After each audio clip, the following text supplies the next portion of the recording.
Tuhan yang ada di rumah, Shalom sahabat. Sahabat Shalom. Puji Tuhan, pada pagi ini kita ketemu lagi dalam diskusi pelajaran sekolah sahabat untuk beberapa menit ke depan. Telah hadir saudara-saudara kita, pendeta-pendeta yang sudah kenal, Pendeta Hari Waworuntu, Pendeta Cornelis Ramski, Sahabat dan Shalom. Pendeta Franky Sepang. Selamat sahabat semua. Baik, saudara, pada pagi ini kita akan memulaikan dengan doa. Mari kita berdoa. Bapa di sorga, ketika kami memulaikan diskusi ini, Tuhan memberkati kami yang di tempat ini dan seluruh umat Tuhan yang mengikutinya dari rumah, yang belajar bersama, diberkati dengan Roh Kudus-Mu. Ini doa kami dalam nama Yesus. Amin. Baik, selama minggu ini kita sedang mempelajari kebenaran yang sangat penting, yang membahas mengenai penciptaan atau kejadian, yang diambil dari buku Kejadian pasal 1, pasal 2. Saking pentingnya ini, karena pentingnya pelajaran ini, maka penulis membagi dalam 2 bagian. Jadi minggu ini dan minggu depan kita membahas pelajaran ini bagian pertama dan bagian kedua. Sungguh-sungguh sangat penting. Oleh sebab itu saya berharap semua umat Tuhan mengikutinya dengan baik. Pegang suara sahabat Anda dan kita mulaikan dengan ayat hafalan. Di Yohanes pasal 1 ayat 1 sampai 4. Ayat 1 berkata, pada mulanya adalah firman, dan firman itu bersama-sama dengan Allah, dan firman itu ialah Allah. Lanjutannya bagaimana? Pada mulanya bersama-sama Allah. Yang 3 katakan segala sesuatu dijadikan oleh Dia, dan tanpa Dia tidak ada satupun yang telah jadi dari yang telah dijadikan. Ya. Dalam Dia ada hidup, dan hidup itu adalah terang manusia. Ya, puji Tuhan. Ayat yang sangat terkenal ini, ayat Yohanes pasal 1 ayat 1 sampai 4 ini, bahkan sampai ayat-ayat selanjutnya. Dan ini sangat berkaitan erat dengan Kejadian pasal 1 dan Kejadian pasal 2. Kalau kita membaca ayat-ayat awal dari Kejadian pasal 1, ya, tentang penciptaan itu asal mula, dan dihubungkan dengan Yohanes pasal 1 ayat 1 sampai 4 tadi yang kita sudah bahas, atau dihubungkan dengan ayat-ayat yang lain, kira-kira kebenaran-kebenaran apa yang mungkin bisa kita lihat, yang bisa muncul dari ayat-ayat tersebut. Lalu kita coba melihat apa kira-kira peran Yesus di dalam penciptaan, ya. Lalu kemudian dari ayat-ayat ini bagaimana kita bisa menangkal teori-teori seperti evolusi, ya, yang berkembang sekarang, atau Big Bang teori dan segala macam. Saya minta dulu Pendeta Waworuntu boleh kasih pendapatnya. Baik, terima kasih Pendeta Takasana King. Sebelum masuk ke kebenaran apa, pelajaran sekolah sahabat kita sudah bahas ini kan yang ke-8. Ada faktor yang sangat penting yang harus supaya kita dapatkan kebenaran. Faktor itu adalah pertama iman. Iman, ya. Kita harus punya iman dulu baru kita bisa dapat kebenaran. Iya. Yang kedua, kita harus percaya Alkitab itu wahyu Allah. Sebab kalau kita tidak percaya, kita akan mengatakan bahwa Kejadian itu hanya cerita dongeng.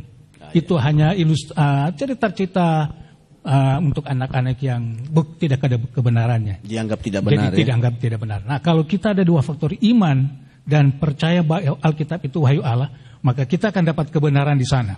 Ya, seperti Allah menciptakan dunia, kita akan dapatkan hari Sabat, kita akan dapatkan di sana bahwa ada Mesias dan rencana penebusan, kemudian asal mula dosa juga itu kan nanti di pasal-pasal awal dari buku Kejadian. Jadi itulah kebenaran yang akan kita dapat.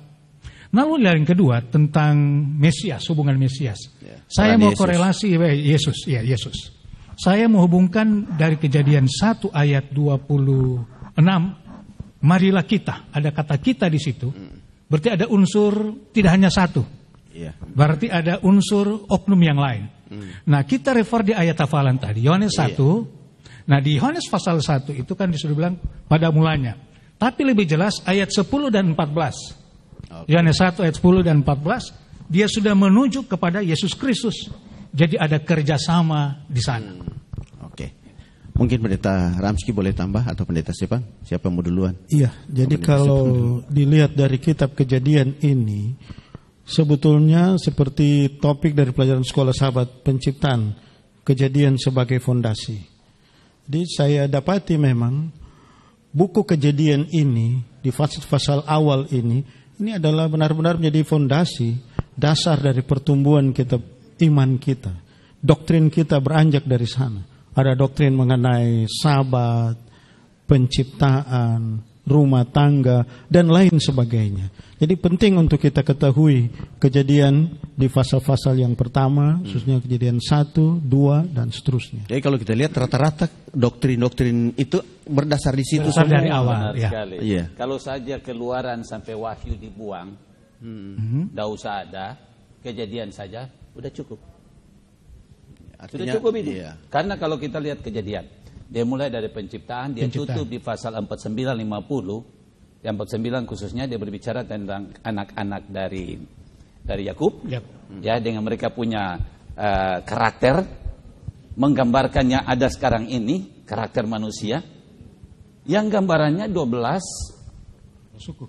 Iya, 12 suku. Gambaran, ingat kota Yerusalem baru 12, yang ada di dalam buku Wahyu, 12 gerbang. 12 gerbang. Dengan 12 karakter-karakter ya, 12 gerbang. sifat-sifat itu. Jadi sebenarnya itu dari Kejadian 1 sudah sampai di Kejadian pasal 50, katakan, itu sudah Kejadian sampai Wahyu. Dia cover semuanya. Makanya kalau tidak ada Kejadian, rusak semua. Nah, kalau ada Kejadian, yang ini pun tidak menjadi masalah karena fondasinya Ada di kitab sudah Kejadian. ada. Jadi bisa saja anggap itu kejadian itu introduction mungkin. Yang Ya. lainnya baru Jadi- dia punya penjabaran. Oke. Jadi di awal itu kejadian itu mungkin Saya tertarik tadi dengan perkataan Pendeta Waworuntu mengatakan dibutuhkan iman, ya. Iya. Dibutuhkan iman. Ini yang dipermasalahkan oleh orang-orang yang evolusionis. Oh, itu kan mesti iman. Bagaimana itu? Memang kalau kita bicara iman dari pandangan teologi ya, dengan saintis, memang tidak akan ada ketemu-ketemunya. Itu sudah dari dulu. Itu cerita klasik dari dulu ke dulu. Tidak akan bisa orang baku dapai. Sebenarnya kalau saya perhatikan, itu yang percaya evolusi juga butuh iman lah. Iya. Iya, betul. Itu menariknya. Karena katanya ini terjadi, ini perkembangannya jutaan tahun. Siapa yang buktikan? Mereka tidak bisa buktikan Tidak bisa. itu kan. Makanya itu namanya teori. Iya. Hipotesa. Jadi kalau mau dikasih pilihan, mana yang kita mau suka terima? Ajaran Alkitab tetap diterima dengan iman, ya, tetapi firman ini datang dari Tuhan, ataukah ajaran evolusi tadi yang hanya sekedar teori? Dua-dua kita terima dengan iman, mana lebih untung kita mau terima dengan iman? Betul juga. Jadi kalau saya lebih bagus percaya kepada Alkitab yang mengatakan saya ini ciptaan tangan Tuhan, ketimbang saya percaya evolusi yang mengatakan saya turunan monyet. Ya. Itu karena apa evolusi kan, dia perkembangan Seperti itu. dan yang tidak ada ya menjadi ada. Apa saudara senang? Tentunya pasti kita tidak Keturunanmu, mamamu, papamu itu mulai bagus. Kamu lebih bagus karena memang kesana itu memang itu kan. Berarti kita ini punya nilai. Ya. Nah, bedanya kalau kita keluar dari tangan Allah. Tapi cerita soal ini sesungguhnya ingat ada oknum lain di balik itu. Agar kita tidak terima penciptaan. Oke. Karena kalau kita terima itu, rancangan si penghulu kegelapan rusak total. Maka dia menggunakan manusia dengan segala macam teori, mau hipotesa apapun itu bahasa ilmiahnya, agar manusia lebih banyak tidak percaya. Bahkan komentar-komentar kita banyak juga. Yang tidak terima ini kejadian sebagai betul-betul Allah ciptakan sesuai dengan hari-harinya. Iya. Itu. Iya, jadi memang pendeta, kalau saya mau lihat ajaran Alkitab, memang saya masih lebih masuk akal terima dengan iman ajaran Alkitab. Oleh karena Alkitab ini mulai dari kitab Kejadian, kata pertama saja yang disebutkan dengan pada mula. Ya, berarti itu ada awalnya. Waktu Tuhan menciptakan sesuatu itu ada dia punya awal, dan Allah itu tidak ada awalnya. Itu Berarti, yang Yohanes 1. Iya, jadi sebelum Tuhan menciptakan dunia ini dan segala sesuatu termasuk manusia, Tuhan sudah ada. Iya. Dunia ini ada awalnya, manusia ada awalnya. Beda dengan teori yang disebutkan tadi, teori evolusi yang mengatakan manusia ini hanya berevolusi. Sudah ada dari yang tidak ada. Tidak tahu dari mana, dengan ratusan bahkan jutaan tahun lamanya dan berkembang seterusnya. Ya. Tanya anak kecil aja, kalau tanya anak kecil atau anak-anak sekolah yang sudah mulai belajar biologi, ya SD saja. Lalu bawa mereka ke alam, ya ada rumput, lalu di sana ada misalnya kaleng atau tempurung, lalu sudah sekian hari lalu angkat. Tanya mereka, kenapa begini dek? Ayo siapa boleh jawab? Oh ibu karena tertutup dia tidak kena matahari. Oh no, bayangkan soal penciptaan setelah tumbuhan diciptakan lalu tumbuh miliaran lagi, fosil ulang itu semua. Tidak ada matahari kan? Jadi anak bisa mengerti. Jadi memang kalau kita melihat juga penelitian, apalagi setelah penelitian yang dibuat oleh siapa itu, Louis Pasteur, itu membuktikan bahwa memang kehidupan itu bukan berasal dari tiba-tiba jadi sendiri seperti itu. Iya. Ada fakta, bukti umpamanya. Coba kita mau tes seperti kalau teori evolusi mengatakan berjuta tahun. Nah, lalu ada kematian di sana. Waktu Allah menciptakan dunia, berarti di zaman Adam sebelum itu sudah ada kematian. Karena di penciptaan itu kalau kita hitung secara geologi sekitar 6.000 tahun sampai sekarang. Nah, berarti sebelum Adam diciptakan, berarti sudah ada kematian. Baru orang mengukurnya, Elia. Jadi kita simpulkan Alkitab masuk di akal dan memang firman Tuhan penuh dengan kebenaran. Baik, saya berharap umat-umat Tuhan jangan meragukan cerita kejadian tentang penciptaan. Karena kalau kita meragukannya, kita akan kehilangan peran Yesus Kristus dalam penebusan. Karena kalau Yesus tidak terlibat dalam penciptaan, dia tidak punya kuasa untuk menebus. Oke. Sekarang kita beralih lagi karena kata-kata yang digunakan di Alkitab itu kata hari hari yang dalam bahasa Ibrani yom. Ya. Kalau saya melihat memang banyak orang menganggap bahwa hari itu tidak literal, itu cuma semacam alegori atau metafora yang katanya menggambarkan periode waktu yang ribuan tahun ya. Kadang-kadang mereka menggunakan kata Rasul Petrus itu yang mengatakan bahwa di hadapan Tuhan, itu. Ya 2 Petrus 3 ya. Satu hari sama dengan 1.000 tahun. Jadi mereka katakan, wah ini 6 hari berarti dia 6.000 tahun. Berarti hari Sabat cuman tidak ada di dunia. Hari Sabat nanti ada di mana? Di surga. Tanggapan pendeta bagaimana itu? Ini menarik. Karena memang mereka pakai itu. Ingat Petrus itu, dia ada kutip cuma dari itu Mazmur 90 ayat 4.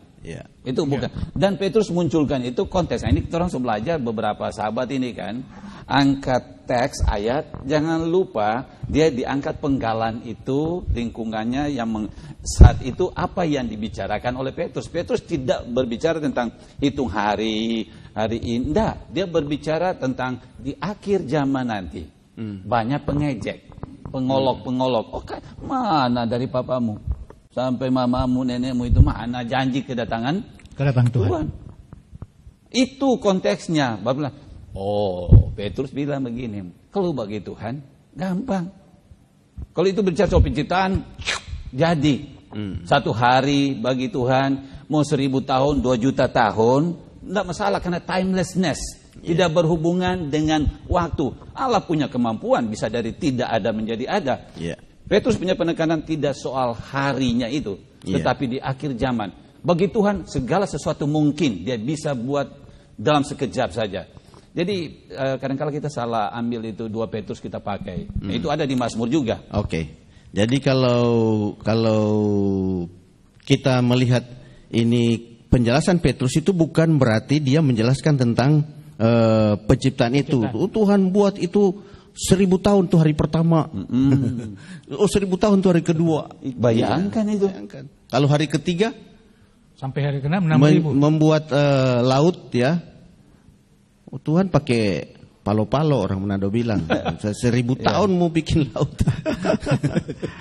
Jadi pendeta sebetulnya ini cara bagaimana orang untuk tidak menerima ajaran penciptaan dalam kitab Kejadian. Padahal sebenarnya kalau kita lihat kata yom di situ dalam bahasa Ibrani kan, bahasa asli dari Perjanjian Lama ini, kata yom itu kan ada di dalam satu frase. frase yang menyebutkan ketika Tuhan sebutkan jadilah pagi dan jadilah apa? Petang. Ya, itu frase yang menunjukkan di kata yom tadi, yang artinya satu hari, 24 jam.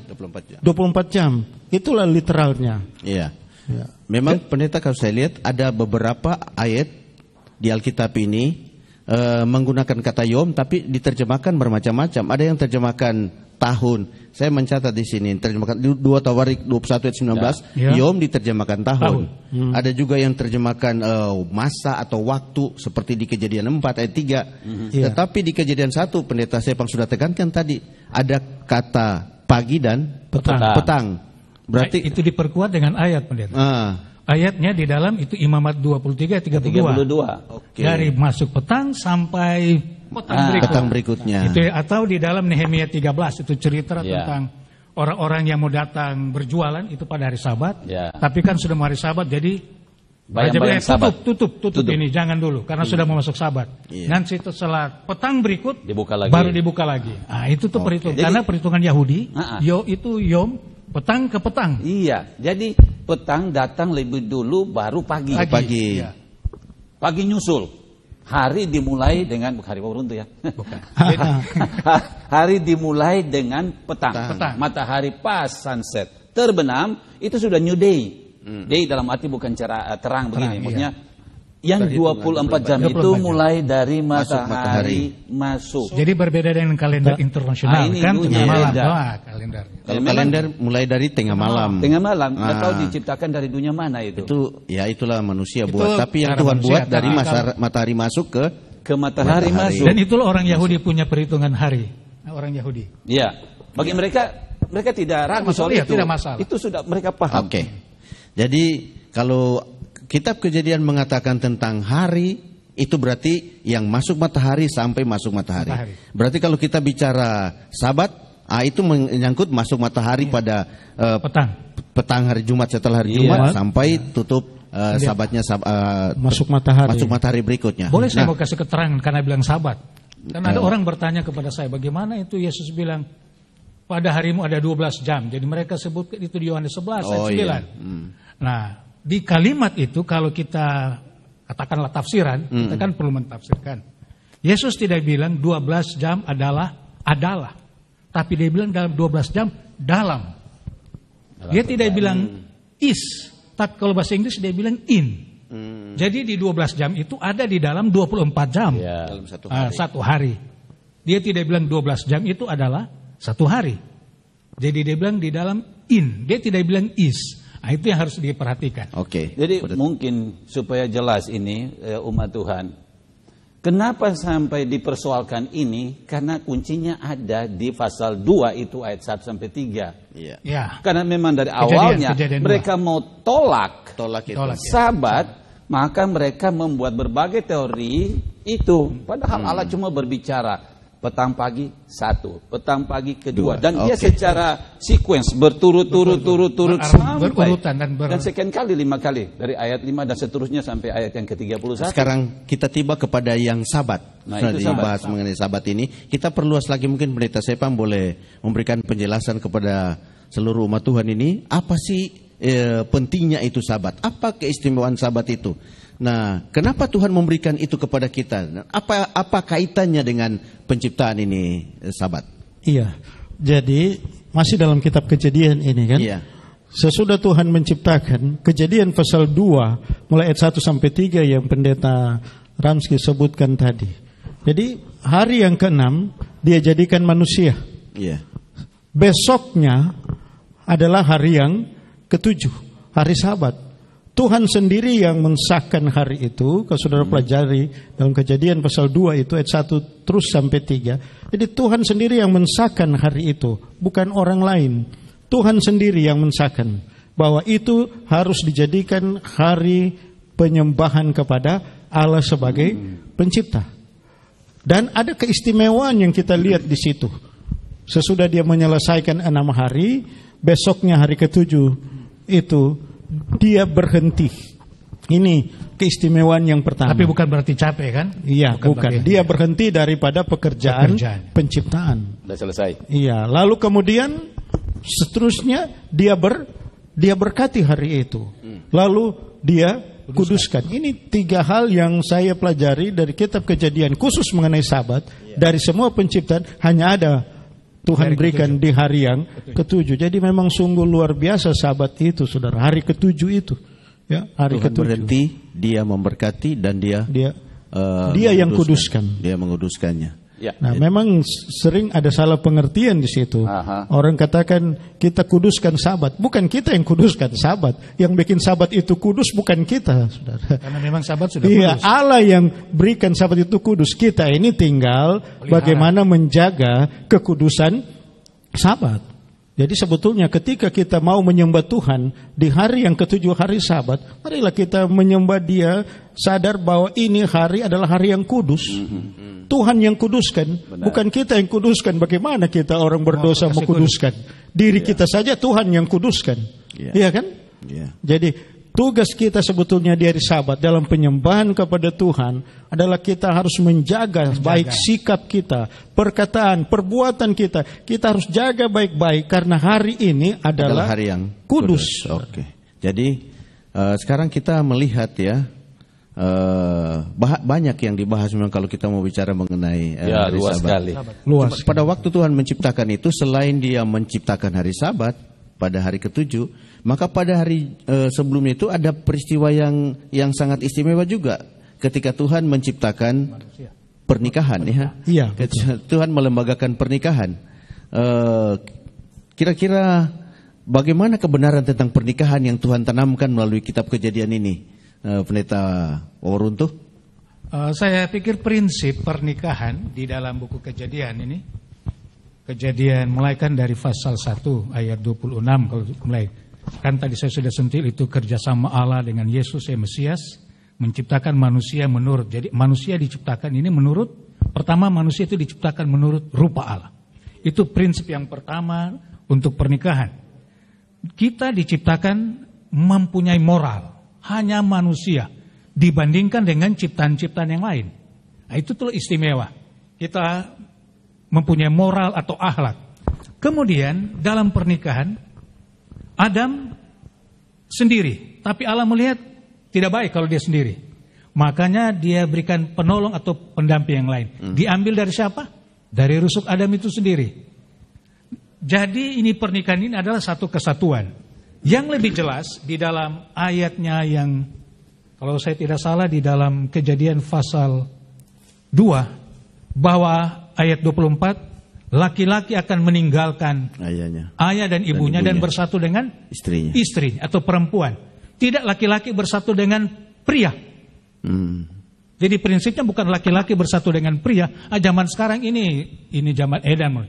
Karena kita lihat pernikahan sekarang laki-laki dengan pria. Laki-laki dengan pria. Perempuan dan wanita. Perempuan dan wanita. Jadi ini prinsip pernikahan ini adalah laki-laki tinggalkan ayah ibunya dan bersatu dengan istrinya.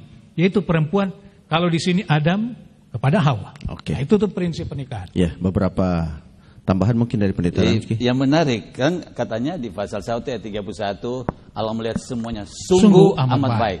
Tapi pasal 2 ayat yang 18 Allah mulai dengan tidak baik. Tidak baik. Berarti memang kalau tidak baik, ini sendiri itu tidak baik. Bagaimana Pendeta Sefa? Pendeta Sefa sendiri itu tidak Iya, baik. itu Alkitab yang bilang. Alkitab yang bilang. Firman Allah. Kita perlu aminkan itu. Karena Tuhan yang lembagakan ini lembaga yang pertama, tidak ada orang yang bisa sangkal itu. Betul, benar. Yang saya mau mungkin ingatkan sini, Tuhan sendiri juga yang katakan, sesudah Ia mempersatukan, janganlah kamu ceraikan. Ingat baik-baik, saudara. Karena sudah yang dipersatukan Allah tidak boleh ya. Iya, ini lembaga yang Tuhan sahkan, Tuhan berikan kepada pria dan wanita. Ya, pria dan wanita ya, bukan wanita pria dengan wanita, bukan laki-laki dengan laki-laki. Bukan laki-laki dengan pria. Jadi sesudah ini dipersatukan, saudara, lembaga ini Tuhan katakan kudus, sakral. Kita harus ingat, saudara yang sudah dipersatukan, ingat baik-baik. Tuhan yang bilang, ini kudus. Tuhan punya pemberian untuk kita, pria dan wanita. Jaga itu, jangan seorang pun yang menceraikan. Apalagi kita sendiri yang berinisiatif untuk suka cerai. Lihat orang punya Iya kan? Setelah dapat lihat orang punya, terus berpikir, aduh ini lekong kita. Jadi Tuhan katakan hanya maut yang memisahkannya, pendeta ya. Amin. Ya. Itu kalau baca Malaki pasal 2 itu, Malaki pasal 2 ayat 14. Ya. Jadi pernikahan itu ya asal mulanya, originnya marriage itu Allah sendiri. Ya. Lalu dia punya covenant, perjanjian. Iya. Sumpah. Ya. Itu sama dengan sesuatu yang Allah buat dengan manusia, lalu manusia dengan manusia pada saat itu, nah boleh itu. Coba baca Malaki pasal 2. Ya, kita baca Malaki pasal 2 ayat 14, apa dia katakan? Dia bilang begini. Dan kamu bertanya, oleh karena apa? Oleh sebab, ini tanya jawab ya. Oleh sebab Tuhan telah menjadi saksi antara engkau dan istri masa mudamu yang kepadanya engkau telah tidak setia. Padahal dialah teman sekutumu, companion, ya. Dan istri melalui sebuah perjanjian, covenant. Nah, covenant kalau dibuat dengan Allah itu, ya jangan kita main-main. Itu perjanjian kudus. Jangan tergoda kita membuat. Iya. Jadi kalau kita lihat di sini sebenarnya baik hari Sabat maupun pernikahan, kenapa itu istimewa? Karena kedua-duanya melambangkan hubungan Allah dengan manusia. Iya. Sabat menggambarkan bahwa kita ini umat dan dia ini Tuhan. Pernikahan juga menggambarkan hal yang sama. Makanya setan benci dua-duanya. Iya. Setan benci Sabat dan suka merusak pernikahan juga. Iya. Itu dia. Karena memang itu adalah tanda ikatan antara Allah dengan manusia. Baik. Sebenarnya kalau kita mempelajari lebih lanjut tentang penciptaan ini, ada banyak hal yang orang sering tanyakan ya sehubungan dengan penciptaan. Juga orang menghubungkannya dengan kejatuhan dan salib. Yakni contohnya begini, mengapa sih harus ada pohon pengetahuan baik dan jahat? Kenapa Tuhan taruh pohon di situ, pohon larangan itu, pohon pengetahuan baik dan jahat? Lalu kemudian setelah manusia berdosa, mengapa harus Yesus sendiri yang datang? Kenapa nggak utus malaikat aja? Kira-kira beberapa pertanyaan ini, bagaimana tanggapan pendeta Ramski Jo? Boleh juga, mana-mana. Nanti tambahkan. Ya, siap. Kalau baca tulisan White, enak sekali ya, tulisan White tentang pohon pengetahuan baik dan jahat. Pertama, manusia itu diciptakan bukan robot. Bagaimana dia mau melatih menggunakan dia punya hak pilih? Kalau tidak ada sesuatu yang harus dia putuskan berhubungan dengan hak pilih. Oke? Nah, hak pilih itu, keputusan yang dia buat itu ada di sana untuk bisa dia latih. Nah, Allah tempatkan itu satu. Poin yang lain dikatakan ujian. Pengujian. Ujian kesetiaan kepada Khalik pencipta. Ya. Bagaimana menyatakan bahwa kau setia dan tidak setia, bagaimana kau menggunakan dengan benar hak pilihmu dan tetap setia kepada saya dengan cinta yang aku nyatakan. Itu dengan ada pohon pengetahuan baik dan jahat. Kalau baca sampai kejatuhan, lihat di dunia yang tidak jatuh, mereka juga punya. Tapi mereka bisa menggunakan hak pilih mereka dengan tepat dan mereka lebih mengasihi Allah daripada tipuan. Nah, Mrs. White jelas mengatakan begini. Kita dihukum bukan karena kita tertipu atau kita patuh kepada tipuan. Tapi kita dihukum oleh karena kita tidak percaya pada kebenaran. Nah, ini soal kebenaran. Pendek cerita, semua pada tahu, umat Tuhan pada tahu persis. Allah berikan kebebasan, ada kejatuhan, ada media di sana, medium. Ya, di sini ada berbicara tentang medium. Setan masuk melalui itu sarana, medium, membuat kejatuhan. Kemudian Allah sendiri. Kenapa harus Allah? Pernah nggak saudara ada pi gade-gade di Pegadaian, ada pernah nggak? Pernah nggak? Kita belum pernah. Nah, coba kalau masa resesi tiba, ambil itu punya cincin saja lalu gade. Saya gade atas nama saya. Lalu kemudian minta tolong pendeta Angki, tolong pergi ambil. Bisa enggak? Dia ambil sendiri tanpa bawa tuh yang saya yang menggadekan. Saya punya hak. Saya juga yang akan pergi tebus. Tidak bisa seorang penebus datang kalau bukan pemiliknya. Pencipta, pemilik. Dikala dirampok, dia sendiri yang bisa turun. Karena bukan siapapun, hanya yang menebus, yang adalah pencipta, yang adalah pemilik. Itu poin aja. Jadi sebelum kita lanjut dengan keterangan khusus untuk pernikahan tadi, ada umat Tuhan yang tertarik menanyakan satu pertanyaan ini, ya, secara melalui komentar ini. Mereka tanya begini, Pendeta Sepang yang bahas tentang ini ya, saya mau tanya kepada Pendeta Sepang.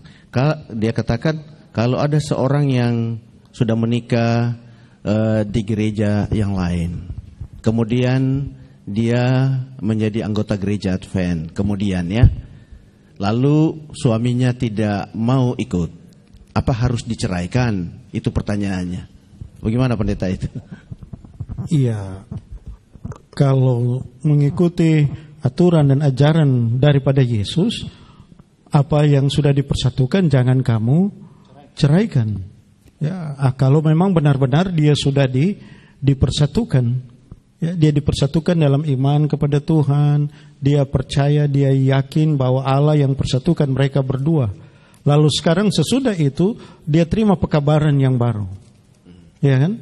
Kemudian suaminya tidak percaya seperti yang ia imani itu, saudara, itu bukan jadi alasan untuk dia bisa ceraikan. Itu merupakan, saya boleh katakan, itu merupakan tantangan, pergumulan bagi dia untuk terus mendoakan suaminya agar supaya boleh memiliki iman yang sama.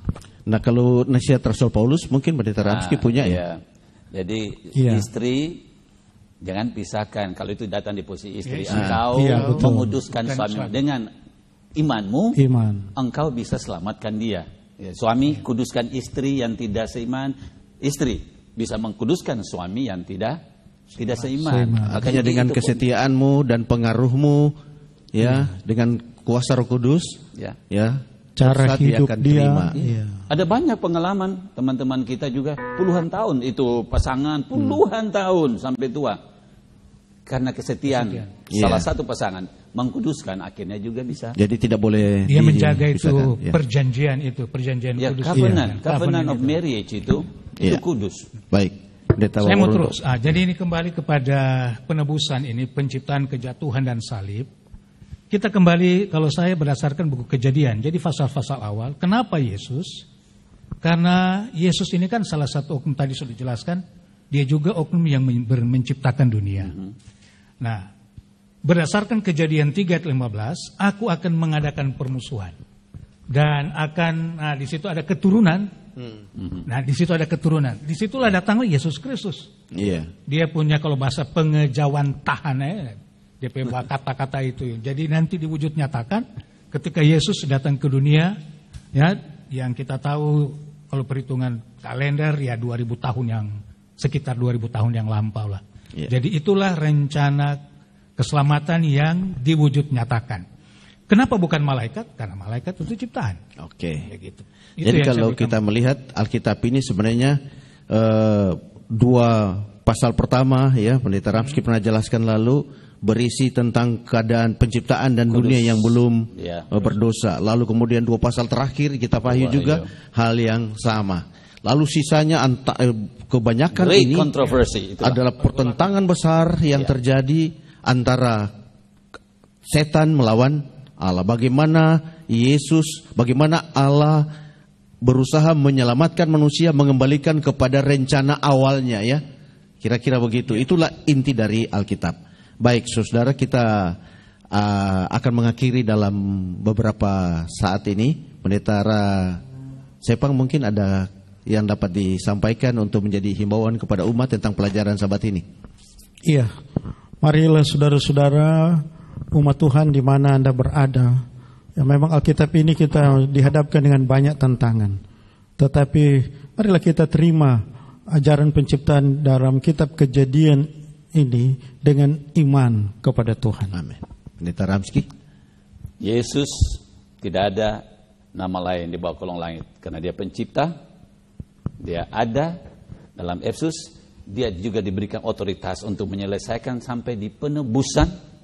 Dan juga ingat, penciptaan ini bukan sekali ini, akan ada penciptaan kembali pada waktu kedatangan ketiga. di mana setan akan dihukum setelah masa 1000 tahun. Akan ada penciptaan kembali, dan itu hanya sekejap.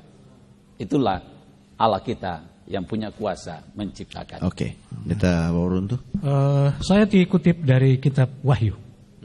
Saya kutip dari kitab Wahyu pasal 14 ayat 6 dan 7. Tapi saya mau ayat 7. Takutlah akan Allah dan muliakanlah Dia, karena telah tiba saat penghakimannya, dan sembahlah Dia yang telah menjadikan langit dan bumi dan laut dan semua mata air. Amin. Saya punya penekanan itu, Pak Pendeta. Baik, saudara-saudara umat Tuhan yang ada di rumah, sahabat depan kita akan lanjutkan diskusi ini dengan tema, dengan topik yang sama. Jadi jangan lupa belajar selama minggu ini, minggu depan ini, supaya waktu diskusi kita dapat banyak kebenaran yang sangat mendasar dari Alkitab. Mari kita tutup di dalam doa. Pendeta Ramski boleh berdoa. Kami bersyukur Allah yang Maha Kuasa, Pencipta, Penopang, Penebus. Melalui Yesus, persoalan dosa diselesaikan. Iman kami yang adalah juga pemberian sorgawi untuk mempercayai semua kebenaran Allah. Kuduskanlah kami umat-Mu, sehingga kami tidak akan pernah goyah tentang kebenaran firman Allah, bahwa Allah pencipta, Allah juga penebus, dan Allah yang sama yang akan menuntun perjalanan iman setiap orang percaya sampai pada garis akhir. Terima kasih Tuhan, sempurnakanlah segala kekurangan kami dan kuduskanlah umat-Mu untuk hari-Mu yang mulia. Dalam nama Yesus. Amin.